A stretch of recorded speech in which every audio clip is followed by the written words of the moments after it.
Bonjour à vous tous. Dans cette vidéo-ci, on va mettre en pratique ce qu'on a vu dans la partie théorique là, de ma dernière vidéo.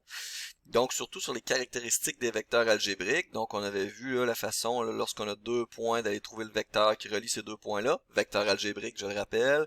Même chose pour R3. On a vu tout comment trouver la norme d'un vecteur algébrique, comment multiplier par un scalaire et comment additionner deux vecteurs. Okay, de R2 ou de R3. Donc, c'est ce qu'on va faire. Ça va être la dernière vidéo en vue de votre examen 3 déjà. OK? Qui va être vendredi prochain, le 8 mai. OK? Donc, allons-y. Exemple 1.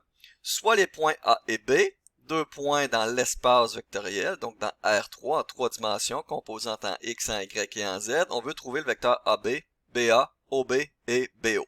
OK? Prenez-les en note. Moi, je vais aller dans Paint parce que je trouve que j'ai pas assez mis d'espace ici. Je vais tasser ma grosse face ici. Oups, là, je bouge. Donc, OK. Le vecteur AB, c'est égal aux coordonnées de B moins les coordonnées de A. C'est tout simplement ça. Donc, la coordonnée en X de B, c'est 0, moins la coordonnée en X de A, c'est moins 1. On fait la même chose pour la coordonnée en Y, c'est moins 2, la coordonnée en Y de B. Et de A, c'est 3. Ensuite, la coordonnée en Z, ici, c'est moins 5. Moins la coordonnée en Z, c'est aussi moins 5. OK? Il suffit de calculer ces trois choses-là pour avoir les trois composantes. Donc, 0 moins moins 1, ça fait plus 1. Moins 2 moins 3, ça fait moins 5. Et moins 5 moins moins 5, ça fait 0. OK? Ça, c'est la façon systématique de le faire. En pratique, il est beaucoup plus simple de se dire, à mon avis, pour partir de ce point-là, pour aller jusqu'à ce point-là, quelle est la distance que je dois parcourir pour chacune des coordonnées. Donc, pour partir de x égale moins 1 et se rendre jusqu'à 0, il faut faire plus 1. Pour partir de 3 et se rendre jusqu'à moins 2, on fait une distance de moins 5 en y. Et pour partir de moins 5 et se rendre jusqu'à moins 5, on fait une distance nulle de 0. Donc, c'est exactement ça le vecteur que vous avez là. Pour le vecteur BA, on fait exactement la même chose, à l'exception près qu'on va inverser chacune des composantes. Donc, c'est comme si on inversait ces deux choses-là, ces deux choses-là, et ces deux choses-là, puisque le vecteur BA, on prend les composantes du vecteur A, moins les composantes du vecteur B, du point B plutôt, c'est-à-dire. Donc, si c'est moins 1, moins 0, on va avoir moins 3, moins 2, plus 3, moins 2, excusez. Et on va avoir moins 5, moins 5. Ça va nous donner quoi? Ça va nous donner moins 1, 5, 0. Et qu'est-ce que vous remarquez? Ça donne exactement les mêmes chiffres que le vecteur AB, à l'exception près qu'on change le signe de toutes les composantes. Ça fait du sens, parce que le vecteur BA, c'est égal au vecteur moins AB. Okay, on avait vu ça dans les vecteurs géométriques, c'est aussi vrai dans les vecteurs algébriques. Okay? Le vecteur opposé, vous faites juste mettre un moins devant. Et ça, c'est un scalaire, c'est le scalaire moins 1. Le scalaire moins 1, si vous multipliez un vecteur par un scalaire, on a vu qu'on multipliait chacune des composantes par ce scalaire-là qui est moins 1. Donc 1 fois moins 1, moins 5 fois moins 1, 5, 0 fois moins 1, ça reste 0. Okay? Donc maintenant, à la place de les calculer le vecteur opposé, ce que vous avez juste à faire, c'est changer tous les signes. Okay? On nous demandait OB aussi. OB, c'est encore plus simple, parce qu'on a la coordonnée de B, c'est 0, moins 2, 5. Okay? Je peux le faire si vous voulez. Les coordonnées du point B, moins les coordonnées de l'origine, 0, 0, 0. Okay? Donc c'est la coordonnée ici, c'est moins 1, il me semble. En B, oui. Moins 1, moins 0. Ensuite, la coordonnée en Y, de B, c'est moins 2. Donc, moins 2, moins 0.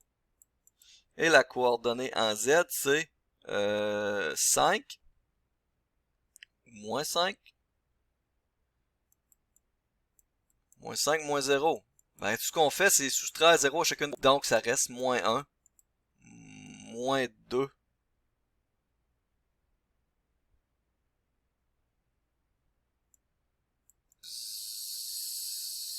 moins 5. Je vais aller voir si, il me semble, j'ai l'impression d'avoir pas les bons signes. Je vais aller voir. C'est 0, moins 2, moins 5. Pourquoi j'ai soustrait 1 ici? Si je me suis trompé, c'est 0. Puis ici, ça va être 0 aussi. Je vais effacer, là.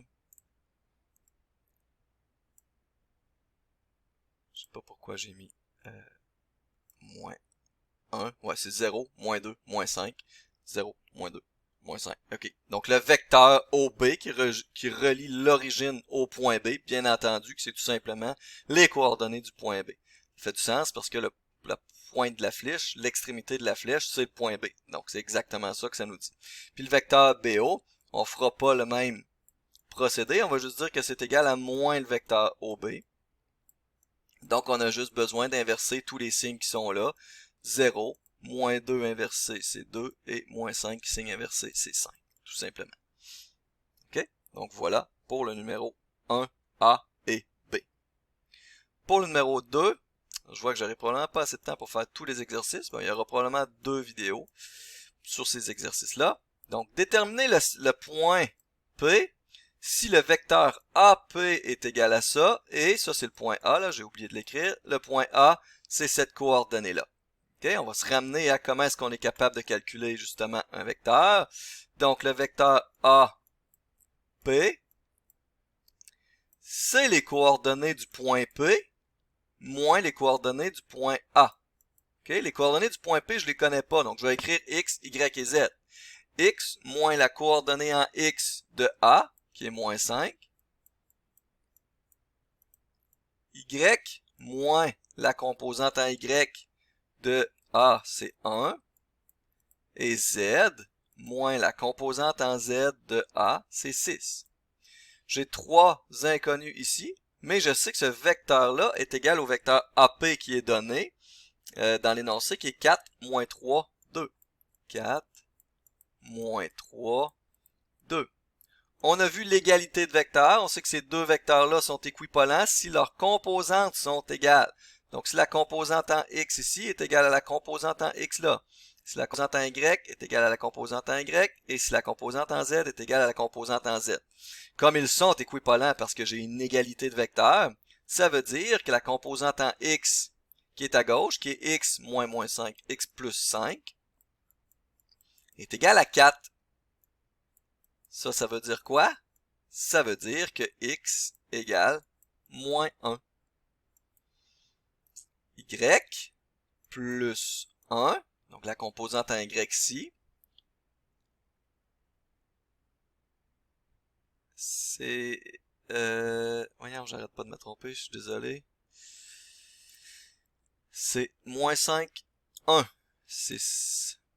Donc ici, là, c'est pas moins 1, c'est plus 1. Je vais envoyer désolé. J'espère que c'est pas trop mêlant. Donc, Y moins 1, bon, ça marche, égale moins 3, la composante en Y ici, égale moins 3. Cela implique que Y, un peu d'algèbre, égale moins 2. Et finalement, la composante en Z qui est ici, c'est Z moins 6, est égale à la composante en Z ici en dessous de ma grosse face qui est 2. Je ne sais pas si vous la voyez, c'est 2. Cela implique que Z est égal à 8. Ça veut dire quoi au total tout? Ça veut dire que le point P, c'est X, Y, Z, c'est moins 1, moins 2, 8. Okay, donc, si on connaît un point d'une particule et qu'on veut qu'elle aille dans une certaine direction, donc je veux qu'elle aille ce vecteur force-là qui lui soit appliqué, je sais que elle va terminer en cette coordonnée-là. Le numéro 3, je vais peut-être avoir le temps, je ne sais pas. Le numéro 3, on nous demande, avec les vecteurs U, V, W, faire 3U plus 2V moins 3W. Okay? Premièrement, je vais faire un peu d'algèbre là-dessus. Je vais avoir 3U plus, puis là, je vais distribuer mon 2, 2V moins 6W. OK? Et là, je vais aller écrire c'est quoi 3U, c'est quoi 2V et c'est quoi moins 6W. je suis rendu au numéro 3. Donc, j'ai 3U égale 3 fois le vecteur U. Ça va me donner moins 6, 9.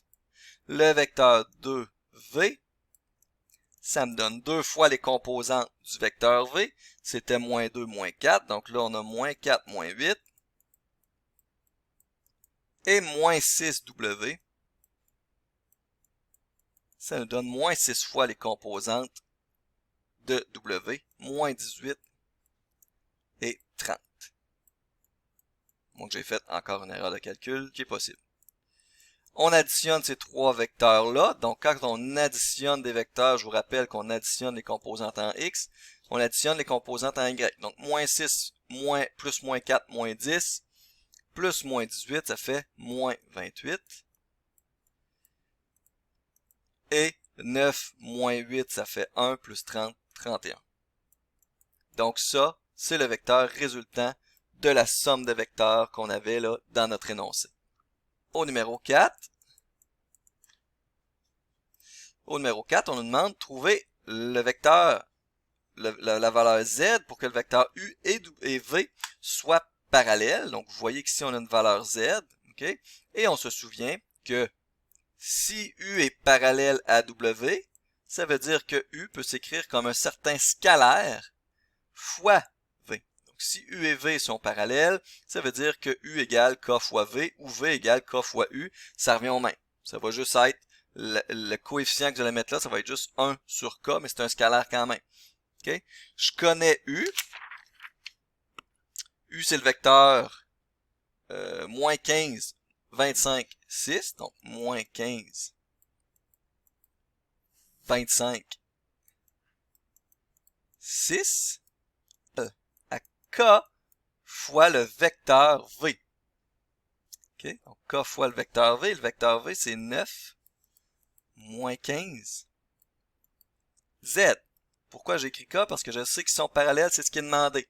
Encore une fois, on a deux vecteurs qui sont équivalents et en égalité. Ça veut dire que la composante en X est égale à la composante en X. Puis quand on multiplie par un scalaire, on fait rien d'autre que distribuer le scalaire à l'intérieur de la parenthèse. Ça veut dire quoi? Ça veut dire que moins 15 égale K fois 9, 5 égale K fois moins 15, et 6 égale K fois Z. On ne connaît pas Z, on ne connaît pas K pour l'instant, mais K, on est capable de déterminer avec ces deux valeurs-là. Il faut absolument que la valeur de K soit égale. Si la valeur de K est égale, ça veut dire que les deux vecteurs, c'est impossible qu'ils soient parallèles. Ils vont se croiser à un certain moment donné. Okay? Ça veut dire quoi? Ça veut dire qu'il faut trouver une valeur de K ici. C'est le K, sans vouloir faire de mauvais jeu de mots. Ça va donner moins 5 tiers si vous isolez K dans les deux premières équations. Ça veut dire que le K qui est ici, c'est moins 5 tiers aussi. On est capable de trouver la valeur de Z maintenant en ramenant notre moins 5 tiers de l'autre côté. On trouvera donc que Z est égal à moins 18 sur 5. Donc, pour que les deux vecteurs U et V soient parallèles, la valeur de Z doit être moins 18 sur 5. OK? Pour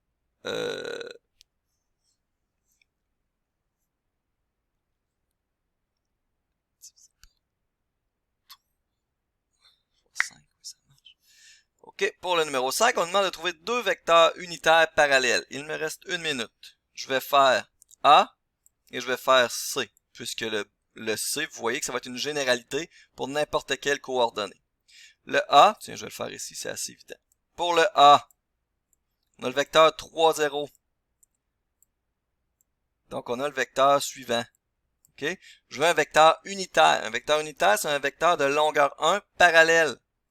Donc, si j'arrête au point 1 plutôt que d'arrêter au point 3, je vais avoir un vecteur unitaire puisqu'il sera de longueur 1. Donc ici, le vecteur 1, 0 est parallèle au vecteur 3, 0. Même chose si je vais dans l'autre direction. J'aurai pas assez de temps. Le vecteur moins 1, 0 aussi le sera. Bon, ben, il y aura une autre vidéo qui va durer à peu près 2 minutes. J'en suis désolé, je pense avoir le temps, mais je ne l'aurai pas. Okay? Je vous parlerai de l'examen 2 en même temps.